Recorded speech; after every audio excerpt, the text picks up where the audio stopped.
Good morning all, welcome to the channel gate mechanical. ये हमारा gate mechanical channel का strength of materials का lecture 11th है। अगर आपको ऐसे और वीडियोस देखने थे, इससे पहले मैंने इसके 10 लेक्चर्स और निकाले, तो आप उनसे पहले वो वीडियोस देख सकते हैं, जिससे आपका जितने भी पुराने कॉन्सेप्ट्स हैं आपके क्लियर हो जाएं।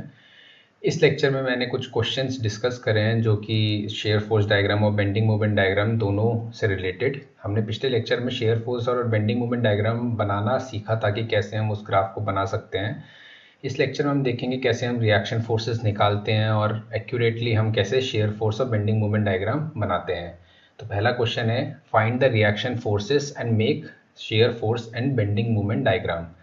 हमारा जो क्वेश्चन है वो है, सिंपली सपोर्टेड बीम है, इसमें एक वेरिएबल लोड लगा हुआ है जिसका मैक्सिमम वैल्यू है W, यहाँ पर 0 है, और ये लेंथ हमें दे रखी A, B एंड C, और यहाँ पर दो रिएक्शन फोर्स लगेंगे हमारे RA एंड RB। यहाँ पर कोई मोमेंट नहीं होगा क्योंकि ये हिंज सपोर्ट होता है सिंपली सपोर्टेड में। अगर यहाँ पर एक फिक्स्ड या कैंटिलीवर बीम होता तो यहाँ पर एक मोमेंट भी होता हमारा, पर यहाँ पर एक केस नहीं है, तो यहाँ पर मोमेंट 0 होगा। और लेंथ हमें A, B और C दे रखी है। ऐसे क्वेश्चन को सॉल्व करने के लिए सबसे पहले हमें ये जो, अगर हमें इसमें रिएक्शन निकालना है तो जो भी हमारा ये डिस्ट्रीब्यूटेड लोड है इसको हमें पॉइंट लोड में कन्वर्ट करना पड़ता है। हमने पिछले लेक्चर में भी देखा था कैसे हम पॉइंट लोड में कन्वर्ट करते हैं। ये हमने एक ट्राइंगल है, इस ट्राइंगल का एरिया हम निकाल देंगे। इस ट्राइंगल का एरिया आप देखें कैसे निकलेगा। अगर हम इसका एरिया निकालना है, हाफ बेस इंटू हाइट होता है, तो हाफ बेस हमारा B है और हाइट हमारा W है, तो ये WB/2 आ जाएगा। तो इसका जो एरिया होता है वही हमारा इसका मैग्नीट्यूड होता है फोर्स का, तो हम इसको एक फोर्स मान लेते हैं WB/2।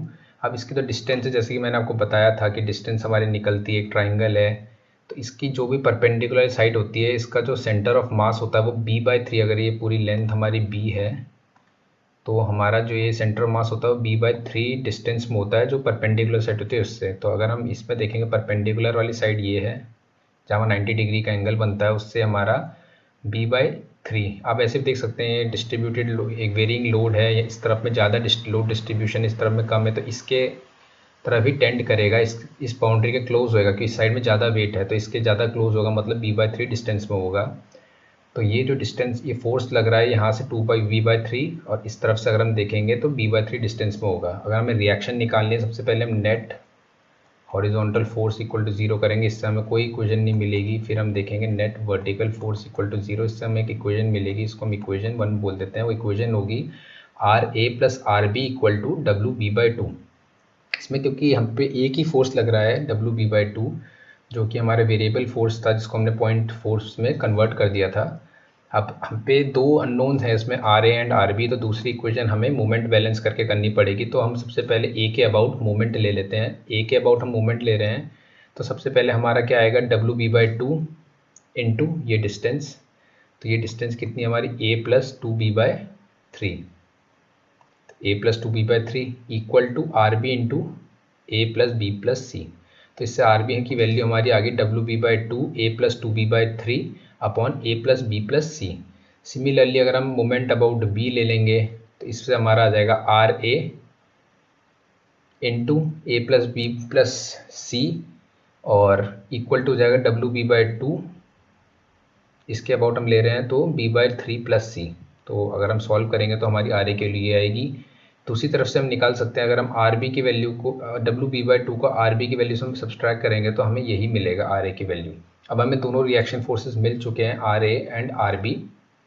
फर्दर अगर हमें शेयर फोर्स डायग्राम बनाना है, जैसे कि मैंने आपको बताया था, अगर हम शेयर फोर्स डायग्राम बनाते हुए अगर हम लेफ़्ट टू राइट मूव कर रहे हैं तो जो भी अपवर्ड डायरेक्शन के फोर्सेस होते हैं वो हम पॉजिटिव लेते हैं। अगर हम राइट टू लेफ्ट मूव कर रहे हैं तो डाउनवर्ड डायरेक्शन के फोर्स होते हैं वो पॉजिटिव लेते हैं। तो सबसे पहले हम लेफ्ट टू राइट मूव करते हैं, तो यहाँ पर हमें सबसे पहले हम रिएक्शंस को बनाते हैं शेयर फोर्स डायग्राम में, क्योंकि हमें दोनों रिएक्शन का डायरेक्शन पता है, दोनों रिएक्शन के मैग्नीट्यूड्स पता है।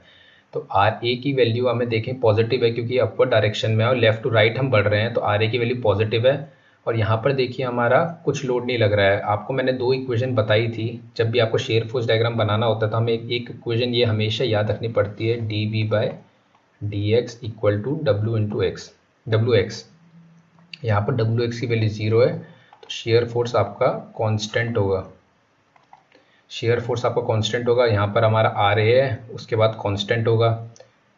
अब यहाँ पर आप देखो लोड क्या है हमारा, नेगेटिव, डब्ल्यू एक्स क्या है, नेगेटिव, तो negative and increasing. Negative and increasing मैंने आपको बताया था। सबसे पहले तो आप इसकी स्लोप देखेंगे तो आपको नेगेटिव दिखेगी।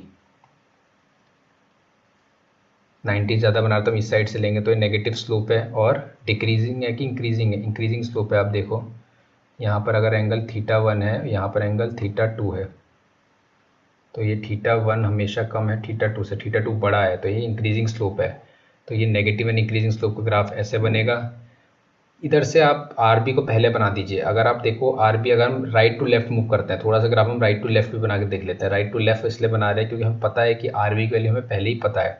अब ऊपर है तो राइट टू लेफ्ट जाते हुए ऊपर जो डायरेक्शन होता है उसको हम नेगेटिव बनाते हैं, तो आर बी की वैल्यू नेगेटिव आर बी होगी। उसके बाद यहाँ पर कॉन्स्टेंट है तो सेम कंडीशन होगी, तो एक कॉन्स्टेंट जाएगा और ये कर्व इससे यहाँ पर ज्वाइन हो जाएगा। हमारा शेयर फोर्स डायग्राम इससे पूरा बन चुका है। इसमें आप जो भी है ये वैल्यू आर ए की वैल्यू आप यहाँ से सब्स्टिट्यूट करके निकाल सकते हैं। जब आपको ए बी और सी की वैल्यू दी रहेगी, और आर बी की वैल्यू आप यहाँ से निकाल सकते हैं। और भी क्वेश्चंस बन सकते हैं कि आपको ऐसा कौन सा पॉइंट है जहाँ पर शेयर फोर्स की वैल्यू 0 होती है। इसके लिए भी हम आगे डिस्कस करते हैं इसके अगले क्वेश्चन में कि ऐसे क्वेश्चन को कैसे सॉल्व करते हैं। आगे हम देखते हैं कि बेंडिंग मूवमेंट डायग्राम को हम कैसे बनाएंगे। बेंडिंग मूवमेंट डायग्राम भी सिंपल है क्योंकि ये हिंज सपोर्ट है, सिंपली सपोर्टेड बीम है, तो दोनों पॉइंट में आपका बेंडिंग मूवमेंट ए और बी पॉइंट में 0 होगा। अब देखिए आपका शेयर फोर्स है, सबसे पहले पॉजिटिव और कांस्टेंट है। पॉजिटिव और कांस्टेंट का मतलब क्या है कि थीटा क्या है आपका पॉजिटिव और कांस्टेंट है, तो ये आपका स्ट्रेट लाइन का ग्राफ बन जाएगा। इसके बाद आपका पॉजिटिव और डिक्रीजिंग है। अब ये देखिए इसमें अगर आप स्लोप करेंगे तो पॉजिटिव है और स्लोप देखिए आपका डिक्रीज हो रही है। अगर हम θ1 और θ2 मानेंगे तो इसमें भी आप देखेंगे θ1 बड़ा है θ2 से, तो अब स्लोप डिक्रीज हो रही है इस पॉइंट तक। इसके बाद आपका क्या है, नेगेटिव एंड इंक्रीजिंग। ये ग्राफ आपका नेगेटिव एंड इंक्रीजिंग का है। पिछले लेक्चर में मैंने ये सब डिस्कस करा था कि ऐसे ग्राफ को हम कैसे करते हैं, बनाते हैं। नेगेटिव एंड इंक्रीजिंग का ग्राफ है, आपको देख सकते हैं नेगेटिव बना रहा है ग्राफ और उसकी स्लोप हमेशा इंक्रीज कर रही है, तो यहाँ तक नेगेटिव एंड इंक्रीजिंग। इसके बाद क्या, नेगेटिव एंड कांस्टेंट, तो स्लोप नेगेटिव है क्योंकि देखिए एंगल ज़्यादा बन रहा है 90 से, और कांस्टेंट है, तो ये आपका बेंडिंग मूवमेंट डायग्राम बन जाएगा। इसमें भी आपसे हर पॉइंट पे बेंडिंग मूवमेंट आपसे पूछ सकते हैं, ये भी मैं अगले जो क्वेश्चन है उसमें डिस्कस करूँगा हम कैसे इसको निकाल सकते हैं। अगला क्वेश्चन में हम जाते हैं। अगला क्वेश्चन है जैसे कि हमारा पूरा ये variable loaded simply supported beam है। इसमें हमारा वही W0 इसकी मैक्सिमम वैल्यू है, ए और बी हमारे simply supported fix support, simply supported support है, हिंज सपोर्ट। इसमें रिएक्शन हमें निकालना है R A and R B, और हमें शेयर फोर्स और बेंडिंग मूवमेंट डायग्राम बनाना है। जैसे पिछले क्वेश्चन में करा था, हमें इसको फिर से एक पॉइंट लोड में कन्वर्ट करना है। पॉइंट लोड में कन्वर्ट करने के लिए इसका एरिया निकालेंगे, हाफ बेस इंटू हाइट, तो W0 L/2 के बराबर आ जाएगा, और ये L/3 डिस्टेंस में होगा और ये 2L/3 डिस्टेंस में होगा। जैसे मैंने बताया था एक ट्राइंगल में इसका centre of mass L/3 distance में होता है 90 डिग्री एंगल से। इसमें अगर हम सबसे पहले मोमेंट अबाउट ए को 0 मान लेंगे, उससे हम आर बी की वैल्यू निकाल देंगे। आर बी की वैल्यू हमारी आ जाएगी W0 L/3, और फिर हम net vertical force equal to 0, equation से R A plus R B equal to W0 L/2 से आर ए की वैल्यू निकाल देंगे जो कि W0 L/6 आ जाएगी। अब आप पे दो इक्वेशन है, आर ए और आर बी की वैल्यू भी आपको पता है। सबसे पहले हम सिंपली देख लेते हैं कि शेयर फोर्स डायग्राम हम नॉर्मली कैसे बनाते हो। नॉर्मली बनाने के लिए आपको सबसे पहले आर है, आर ए का डायरेक्शन ऊपर है, लेफ्ट से राइट जा रहे हैं, तो ऊपर डायरेक्शन लेफ्ट से अगर हम स्टार्ट करते हैं तो ये पॉजिटिव मानते हैं, तो आर ए की वैल्यू क्या आती है हमारी W0 L/6। तो हमारा शेयर फोर्स डायग्राम सबसे पहले स्टार्ट होगा W0 L/6 से, वो भी पॉजिटिव होगा। आर बी की वैल्यू भी ऊपर है, पर अगर हम राइट टू लेफ्ट देख रहे हैं, अगर राइट से हम बनाना स्टार्ट करते हैं तो हम ऊपर वाली डायरेक्शन को हम नेगेटिव मानते हैं राइट टू लेफ्ट में, तो ये माइनस W0 L/3 को हम करेंगे, इस पॉइंट से स्टार्ट होएगा। अब देखते हैं कि हमारा, जैसे कि मैंने आपको बताया था dB/dx इक्वल टू आपका होता है WX, तो WX क्या है हमारा, नेगेटिव एंड इंक्रीजिंग। तो आपका जो ये ग्राफ बनना चाहिए ये नेगेटिव है, सबसे पहले तो स्लोप नेगेटिव दिख रही है, और स्लोप इंक्रीजिंग है। हाँ, स्लोप इंक्रीजिंग भी देखिए, एंगल आपका बढ़ रहा है, ये एंगल देखिए, ये अगर θ1 है, ये θ2 है, तो θ2 आपका बड़ा है θ1 से, तो नेगेटिव एंड इंक्रीजिंग में, तो ये आपका शेयर फोर्स डायग्राम बन जाएगा। बेंडिंग मूवमेंट डायग्राम भी आप सिमिलरली बना सकते हैं। आपको पता है कि दोनों हिंज सपोर्ट है दोनों साइड, तो आपका दोनों बेंडिंग मूवमेंट 0 होंगे। अब आपका पॉजिटिव और डिक्रीजिंग है, तो सबसे पहले इसका एंगल देखिए पॉजिटिव है और डिक्रीजिंग एंगल बना रहा है, मैक्सिमम तक पहुंच गया है। फिर इसका नेगेटिव एंड इंक्रीजिंग है, ये नेगेटिव है और एंगल इंक्रीजिंग है, तो आपका बेंडिंग मोमेंट डायग्राम भी पूरा बन गया है। इसका दूसरा और तरीका है बेंडिंग मोमेंट डायग्राम बनाने का। डायग्राम आप इससे ही बना सकते हैं, पर आपसे समझ लो वैल्यू पूछ ली कि किस पॉइंट में कितना distance from A, at what distance from A shear force diagram या shear force net resultant shear force is equal to 0 और what is the value of the bending moment at x distance from A. इन question को solve करने के लिए आप integration method है कि ये बहुत इंपॉर्टेंट मेथड है। वैसे ऐसे क्वेश्चन गेट में कम आते हैं पर आने के चांसेस होते हैं। इसको इतने लेंदी वे में सॉल्व नहीं करना होता है, कुछ बहुत शॉर्ट क्वेश्चंस होंगे कि शेयर फोर्स 0 कहाँ पर है, तो आप इस एल की वैल्यू निकालो या एक्स की वैल्यू निकालो, किस लेंथ में शेयर फोर्स 0 है। ऐसे क्वेश्चन सॉल्व करने के लिए आपको इंटीग्रेशन मेथड को यूज़ करना पड़ेगा। इसमें अगर हमें जैसे कि हमें सबसे पहले इक्वेशन लिखनी पड़ेगी इसकी, जो हमारा यूनिफॉर्मली डिस्ट्रीब्यूटेड लोड है, तो उसकी इक्वेशन हमने लिख दी है। क्योंकि ये नेगेटिव डायरेक्शन में है W, तो ये minus W not x by L होगी। ये देखिए इक्वेशन कैसे सेटिस्फाई हो रही है। एक्स अगर हम 0 पुट करेंगे तो 0 आएगा, एक्स को अगर हम एल पुट करेंगे तो ये माइनस डब्ल्यू नॉट आएगा, जो कि एक्चुअल में है।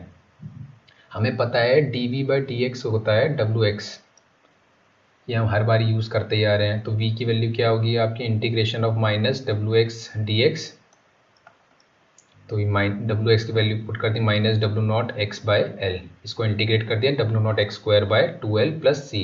इसमें हमने इंटीग्रेशन का ये वाला फॉर्मूला यूज़ करा है, इंटीग्रेशन ऑफ एक्स की power n d x equal to x की power n plus 1 upon n plus 1 plus constant. तो ये फॉर्मूला यूज़ करके हमारा ये आ गया। अब इसमें कांस्टेंट की वैल्यू हटाने के लिए हमें बाउंड्री कंडीशन अप्लाई करनी पड़ेगी। हमने यहाँ पर बाउंड्री कंडीशन लगाई है। तो बाउंड्री कंडीशन हम कुछ भी लगा सकते हैं कि हमें पता है कि शेयर फोर्स की value at x equal to 0 W not L by 6 है और x equal to L minus W not L by 3, इन दोनों में से कोई भी बाउंड्री कंडीशन लगा सकते हैं। ये वाली बाउंड्री कंडीशन भी हम लगा सकते हैं, सेम ही हमें कांस्टेंट की वैल्यू मिलेगी। अगर हम ये वाली बाउंड्री कंडीशन लगाएं तभी हमें सेम कांस्टेंट मिलेगा, या ये वाली बाउंड्री कंडीशन लगाएं, कोई भी बाउंड्री कंडीशन लगा देते हैं, इससे हमें कांस्टेंट की वैल्यू आएगी डब्ल्यू नॉट एल बाई 6। तो हमारी जो शेयर फोर्स इक्वेशन है वो होगी हमारी ये v equal to minus W not x square by 2l plus W naught L by 6। अब इसी में आपसे अगर पूछा जाए कि शेयर फोर्स किस डिस्टेंस में a पॉइंट से 0 होता है, तो इसको आप शेयर फोर्स 0 पुट कर देंगे तो x की वैल्यू यहाँ से आपकी आ जाएगी।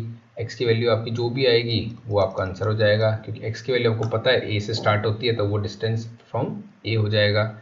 अब आपको ये भी पता है कि d M by d x equal to v भी होता है, तो m क्या हो जाएगा, integration of v d x. V की वैल्यू हमने पुट कर दी minus W not x square by 2l plus W naught L by 6 d x.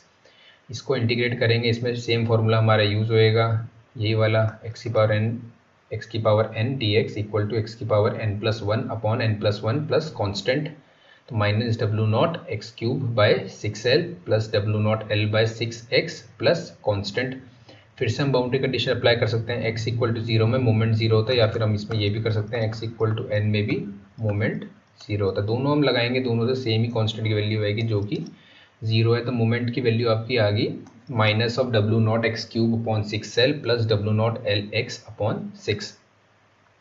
इसमें आप और क्वेश्चन पूछ सकते हैं कि कौन से पॉइंट में बेंडिंग मोमेंट मैक्सिमम है। तो बेंडिंग मोमेंट मैक्सिमम का मतलब क्या है, आपने मैक्सिमम मिनिमम पढ़ा होगा, d M by d X को 0 पुट कर दो। D M by d X क्या होता है आपका, शेयर फोर्स ही होता है, शेयर फोर्स को ही 0 पुट कर दो। उस पॉइंट में जहाँ शेयर फोर्स 0 है वहाँ पर आपकी बेंडिंग मोमेंट मैक्सिमम होगी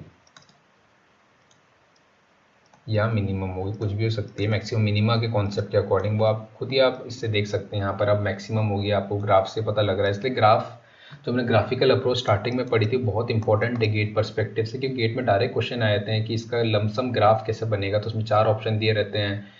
ऐसे ही ऑप्शन में बेंडिंग मूवमेंट में कोई ग्राफ ऐसे बना दिया होगा, कोई ग्राफ ऐसे बना दिया होगा, तो आपको देखना पड़ेगा कि कौन सा सही ग्राफ है।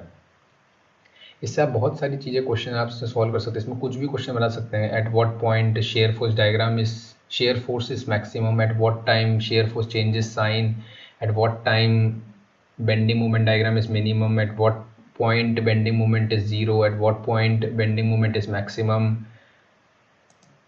अब हम अगला क्वेश्चन देखते हैं। ये बहुत इंपॉर्टेंट क्वेश्चन है। क्वेश्चन क्या है, ये कॉन्सेप्ट है, इसको आप ऐसा कॉन्सेप्ट अब याद भी कर सकते हैं। बहुत इंपॉर्टेंट क्वेश्चन है। एक आपका दो सपोर्ट है, आपका 4 पॉइंट है, A B C D E, 5 point है, 2 सपोर्ट है बी और डी में, और यूनिफॉर्मली डिस्ट्रीब्यूटेड लोड आपका लगा है डब्लू। दो क्वेश्चन इसमें, ये L1 है लेंथ, ये भी L1 है, और ये लेंथ L है आपकी बीच की। इसमें आपको L1 निकालना है L के टर्म्स में, सच दैट पहला पार्ट है bending moment at mid span 0 होगा। यहाँ पर आपका बेंडिंग मोमेंट 0 की कंडीशन में L1 और L के बीच में रिलेशन निकालना है। सबसे पहले हम इसका शेयर फोर्स डायग्राम में बेंडिंग मोमेंट डायग्राम बना देते हैं। शेयर फोर्स डायग्राम आप देखें कि यहाँ पर कोई भी शेयर फोर्स नहीं लगेगा, तो यहाँ 0 है, क्योंकि यहाँ पर कोई ना रिएक्शन है ना कुछ, इधर भी कोई रिएक्शन नहीं है, तो यहाँ भी शेयर फोर्स आपका 0 होगा।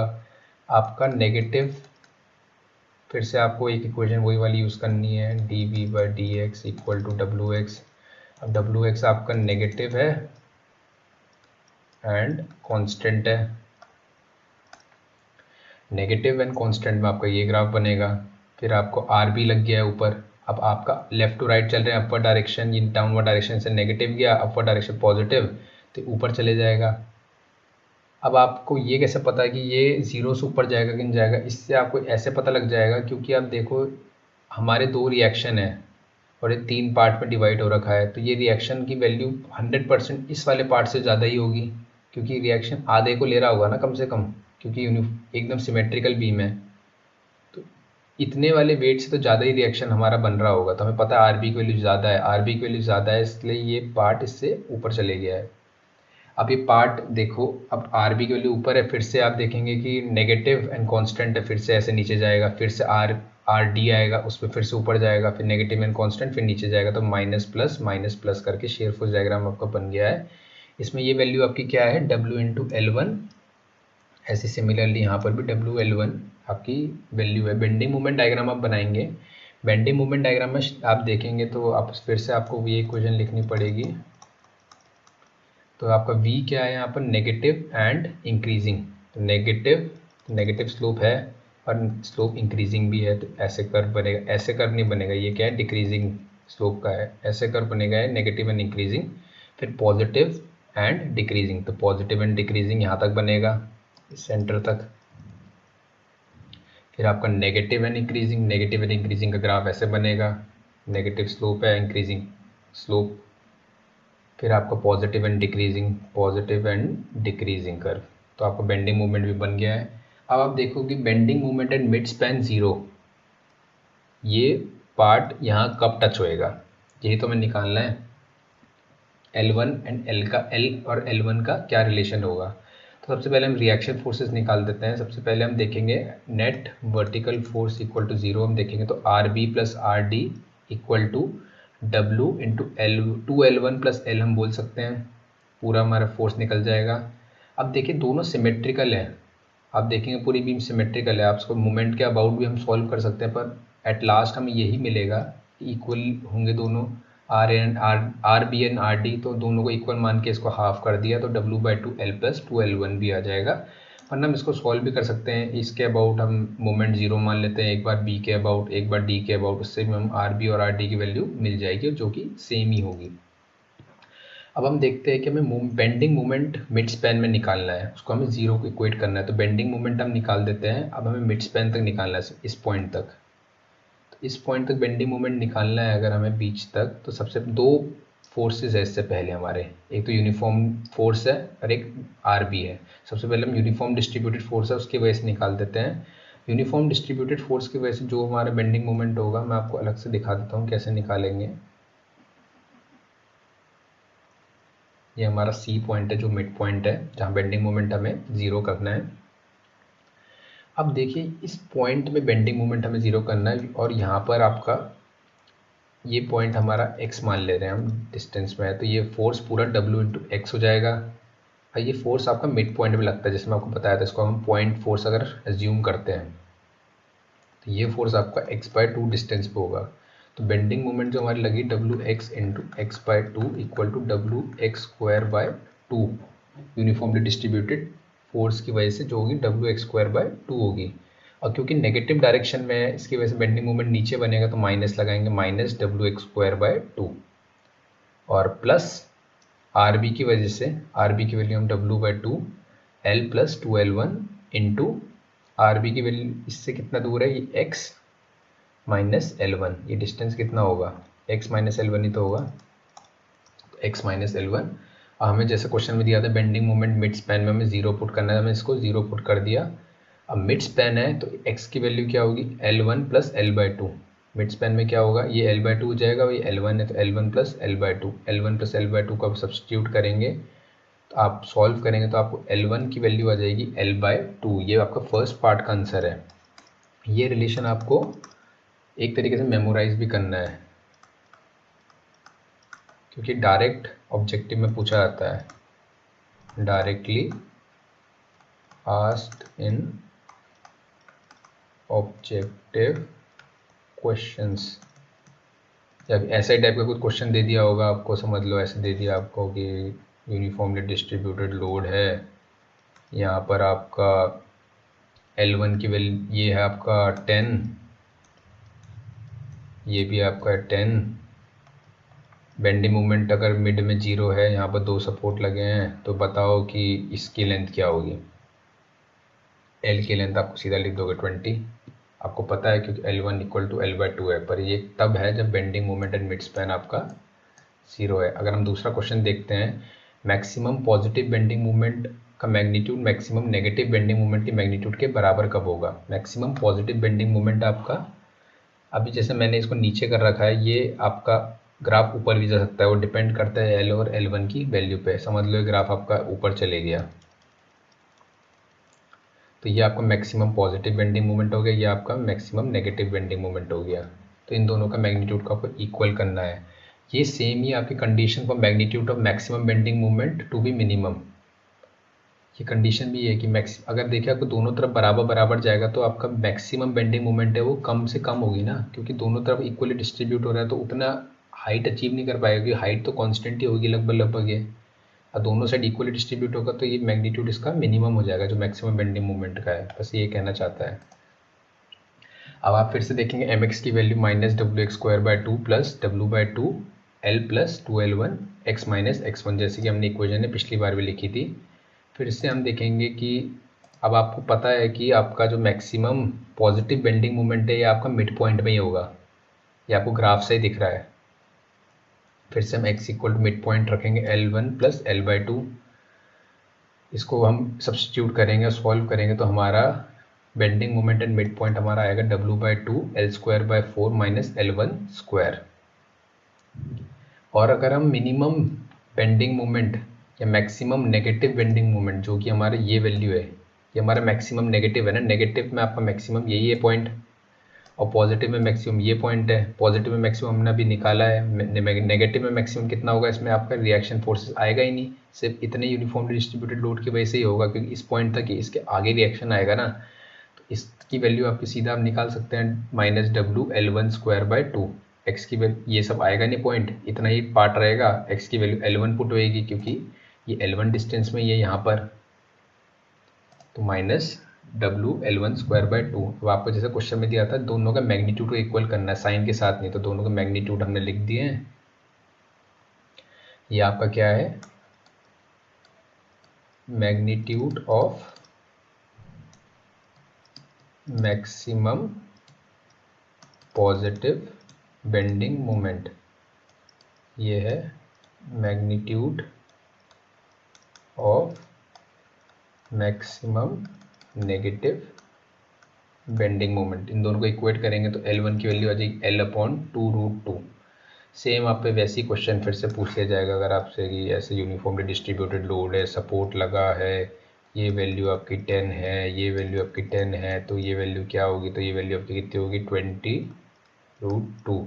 अगर आपसे पूछा गया है कि मैक्सिमम बेंडिंग मोमेंट का मैग्नीट्यूड मिनिमम बेंडिंग मोमेंट की मैग्नीट्यूड दोनों बराबर हैं, तो आप डायरेक्ट ले सकते हैं 20√2 बीच वाली इसकी वैल्यू होगी। अगर आपको ऐसे और क्वेश्चंस देखने हैं, आपको गेट के और कुछ डाउट्स पूछने हैं, तो प्लीज़ मेरे चैनल गेट मैकेनिकल को लाइक एंड सब्सक्राइब करें। Thank you.